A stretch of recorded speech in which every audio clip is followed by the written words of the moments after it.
안녕하세요. 볼리핑 판기자입니다. 유로 2020이 한창입니다. 그라운드 안팎에서 다양한 일들이 펼쳐지고 있죠. 독일의 주장 마누엘 노이어의 팔에는 무지개 완장이 있었습니다. 무지개는 성적 다양성을 상징하는 의미로 쓰이고 있죠. 세계적으로 관련 단체나 인원들이 일상 혹은 각종 행사에서 이를 상징색으로 사용하고 있습니다. 축구 선수가 무지개 완장, 무지개 축구화 끈을 착용한 것은 처음 보는 광경이 아닙니다. 프리미어리그에서는 아예 대회 로고를 무지개로 바꾼 적이 있었습니다. 코너 플렉도 무지개색으로 장식된 적이 있습니다. 그런데 이 경기 노이어의 완장이 왜 화제일까요? 도대체 난리를 칠 일이 아닌 것 같은데 화제가 된 것은 바로 이 경기를 앞두고였습니다. 미넨시는 해당 경기를 앞두고 경기장 외관 조명을 무지개색으로 장식하려 했습니다. 아시는 분도 있겠지만 알리안츠 아레나는 흰색입니다. LED 조명을 이용해 파랗게, 빨갛게 그리고 다양한 색으로 효과를 주고 있습니다. 하지만 유럽축구연맹이 이를 정치적 의미가 담긴 요청이라며 허가를 하지 않았습니다.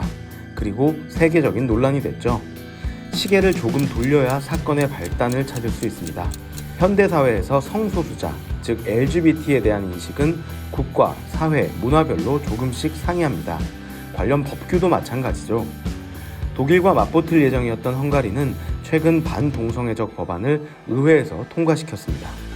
여당 주도로 18세 미만 미성년자들이 TV, 영화 등에서 동성애가 묘사된 컨텐츠를 볼 수 없도록 하는 것이 주요 골자였습니다.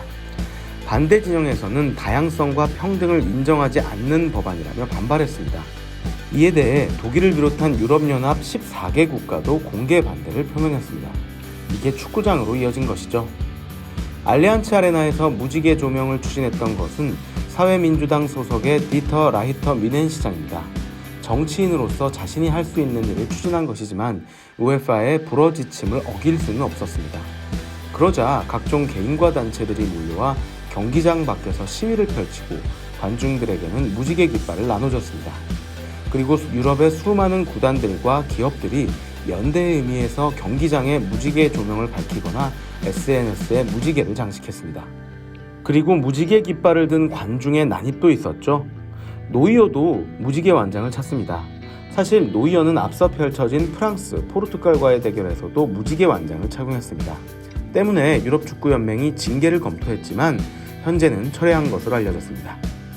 유럽축구연맹이 미넨시의 무지개 조명 추진을 정치적 메시지로 판단한 것은 아무래도 상대 국가의 상황을 배려한 것으로 보입니다.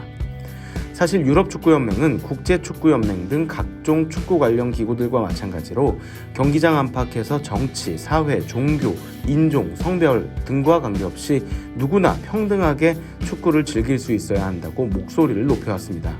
그래서 이번 결정이 이중적인 결정이라는 비난을 피하지 못했습니다. 거세게 비난이 쏟아지자 유럽축구연맹은 성명을 발표해 다음과 같이 탈압박을 시도했습니다. 오늘날 유럽축구연맹은 무지개색을 입는 것을 자랑스럽게 생각한다. 그것은 배경, 신념, 성별 혹은 성적 지향과 관계없이 모든 사람에게 포용적이며 더욱 공정하고 평등한 사회를 바라보는 우리의 핵심 가치를 구현하는 상징이다. 하지만 일부 사람들이 우리가 유로 2020 경기에 앞서 경기장을 무지개로 장식하려는 요청을 정치적 이유로 거절했다는 결정을 다르게 해석했다. 반대로 무지개 조명의 요청 자체는 정치적인 것이었으며 이는 헝가리 대표팀과의 경기가 펼쳐진다는 사실과 연관이 있다. 유럽축구연맹에게 무지개는 정치적 상징이 아니다. 더욱 다양하고 포용적인 사회를 향한 우리의 약속에 대한 확고한 표시다 라고 밝혔습니다. 한마디로 정리하면 오해다. 정치적인 것은 우리가 아니라 미넨의 요청이었다 라는 이야기죠. 반면 헝가리 의회는 유럽축구연맹의 결정에 대해 우에파에 상식이 있어서 다행이다 라는 입장을 내놓았습니다. 스포츠는 정치에 개입하면 안 됩니다. 반대로 정치도 스포츠에 개입하면 안 되겠죠. 누구나 알고 있는 이야기지만 정말 가능한 일인지는 고민을 해봐야 할 것 같습니다. 그리고 축구를 좋아한다면 누구나 평등하게 편견과 차별 없이 즐기고 보고 함께 할 수 있어야 할 것입니다. 지금까지 볼리핑이었습니다.